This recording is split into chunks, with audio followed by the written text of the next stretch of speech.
Hey everyone, welcome back to the podcast. Today we're diving into something that catches a lot of people off guard, high ferritin levels.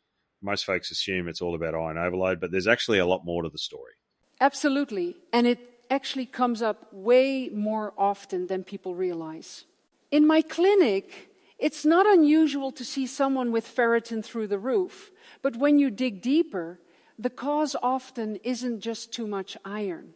I just helped a patient lower his ferritin from 787 to 100 without even touching a blood donation bag. Wow, that's a huge drop. I feel like most people would immediately be told to donate blood or cut out iron-rich foods. What made this case different? That's the thing, he actually had both high ferritin and low iron, which sounds like a contradiction, but it's pretty common when inflammation is involved. People get stuck thinking ferritin equals iron overload, but there are actually a bunch of other reasons for it. You mentioned a patient. Can you walk us through his story a bit? It sounds like there was more going on than just some tiredness. Oh, definitely.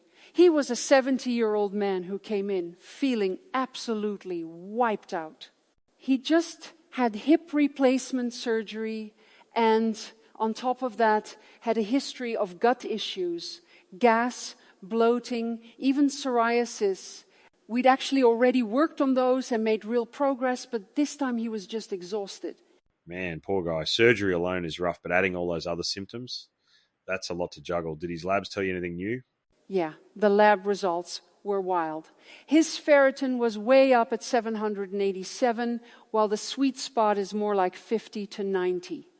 His CRP, which shows inflammation, was 17.5 when you really wanted around 1. And he had other things going on. High white blood cell count, low thyroid, liver enzymes off the charts. It was like a laundry list. Sounds like a detective case for sure. But that makes me wonder if ferritin isn't always about iron, what other things could be going on. So let's settle this. What actually causes high ferritin if it's not always iron overload? And how do you even figure that out? Great question. I like to use the acronym LA5I to remember the main causes.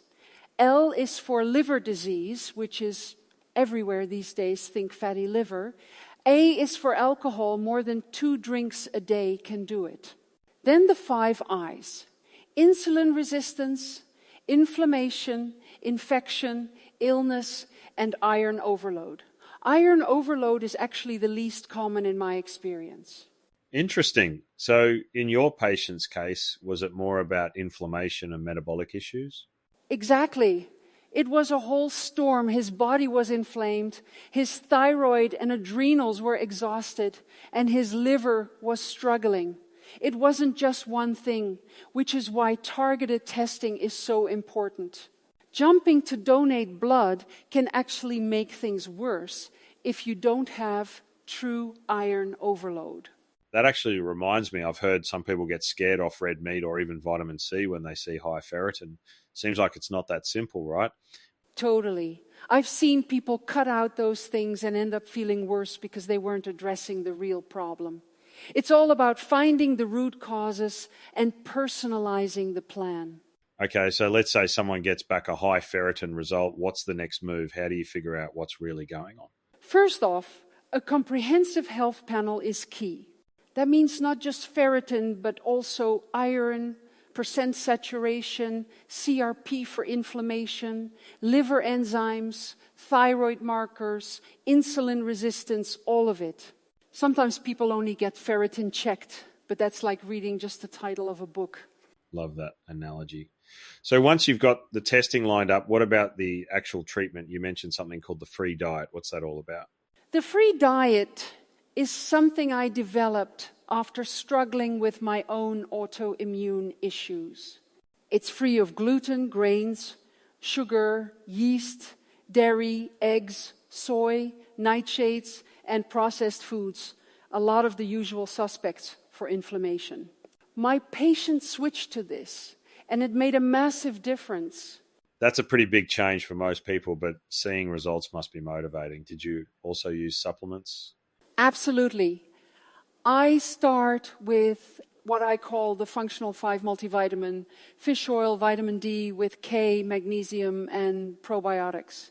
Then we personalize from there curcumin for inflammation, liver support, methylfolate, B12, adrenal, and thyroid support, even vitamin C and iron if needed. Now, I'm dying to know what happened after these changes. Did your patient actually feel better, or was it just the labs that improved? He felt fantastic. 4 months later, his ferritin dropped from 787 to 100. CRP fell to 1.6. His anemia improved. Iron levels normalized, and he had way more energy. Even his testosterone, liver enzymes, and white blood cell count bounced back. That's when you know you're on the right track.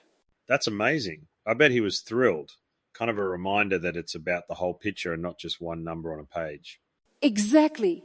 Don't panic if you see high ferritin, get the right tests, look for the root causes, and don't just rush to donate blood or cut everything out of your diet. Most people can turn things around if they work on the real issues. Solid advice. Thanks so much for breaking it all down. Can't wait to have you back. Thanks for having me.